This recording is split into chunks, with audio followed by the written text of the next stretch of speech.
En fait, c'est avec regret que nous, on est en train de suivre. Nous sommes en train, en tout cas, c'est avec cette vidéo qui est devenue virale sur les réseaux sociaux et selon laquelle monsieur le président des États-Unis, Donald Trump, déclare qu'il a terminé la guerre au niveau de la République démocratique du Congo. Et nous, comme acteurs sociaux, et nous, comme la population, nous qui sommes sur le terrain, nous, on se pose la question par où il a terminé cette guerre.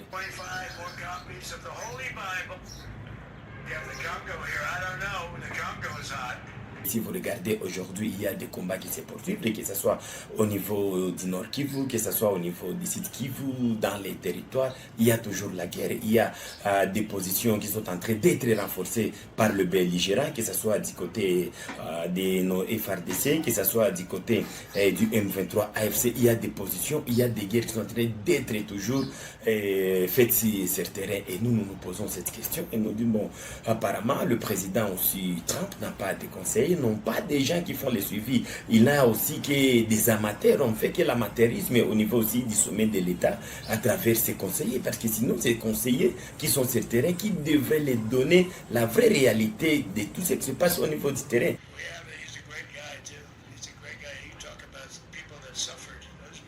La guerre terminée sur les papiers, d'accord, ils ont signé les accords de Washington, Rwanda, RD Congo, mais quelle est maintenant l'applicabilité? Nous, peuple congolais, nous attendons l'applicabilité. On a déjà signé plusieurs accords au niveau de la République, les accords d'Arusha, les accords de Nairobi, je ne sais pas, les accords les accords de Doha, les accords de Washington, mais sur le terrain, nous continuons à être victimes.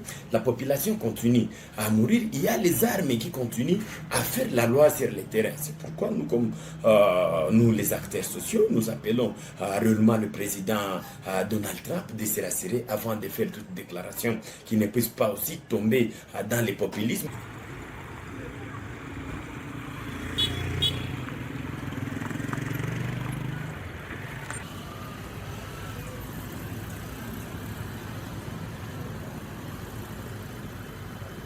Quant aux États-Unis, on nous relate l'histoire de la fin de la guerre.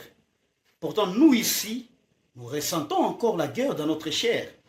Nous ici, on nous interdit quand même d'accéder à nos moyens financiers qui se trouvent dans des banques, parce qu'on nous dit qu'il y a la guerre à l'Est. Nous ici, nous ne sommes pas, il y a des réfugiés ici qui vivent au Burundi et qui sont en train de mourir chaque jour, parce qu'ils ne peuvent pas revenir chez eux, parce qu'il y a la guerre. Alors on ne comprend pas ce que le président américain est en train de relater, ce qu'il est en train de dire, et par rapport à la réalité que nous sommes en train de vivre ici. Peut-être que Donald Trump n'a pas de service d'alerte, que Donald Trump n'a pas de gens pour l'informer à ce que nous sommes en train de vivre ici.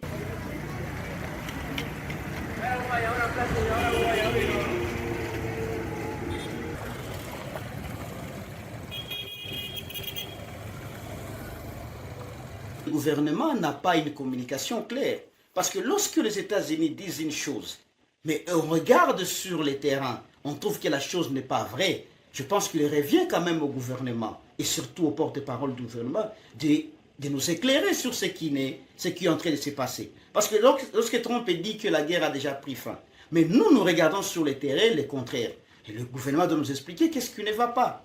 Au moins c'est ça le plus grand problème.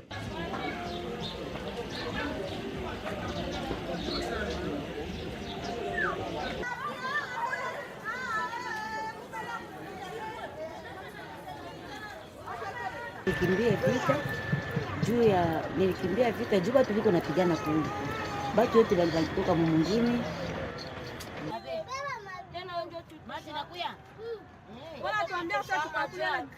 Kula mubaya, mtakuwa mshatia chakula kumoto na mnakimbia tena banakuya tena mnakimbia mpole mnaenda lala njala mpole na banyesha kule. Na mnalala kule mpole.